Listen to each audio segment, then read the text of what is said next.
नमस्कार. आज आपण फिस्चुलाबद्दल बोलणार आहोत. तर फिस्चुला म्हणजे संडासाच्या रस्त्यात होणारा एक वेगळा ओपनिंग किंवा एक वेगळा छिद्र, ज्याच्यामुळे तिथनं संडास, पाणी किंवा पू येऊ शकते.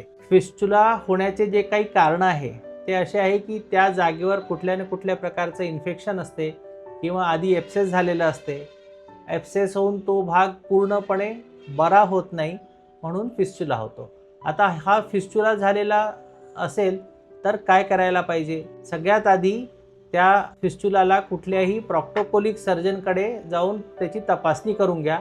त्याचं एक MR फिस्चुलोग्राम किंवा एक सोनोग्राफीद्वारे सुद्धा त्या फिस्चुलाचा ट्रॅक आपल्याला कळतो की तो कुठे जातो आहे.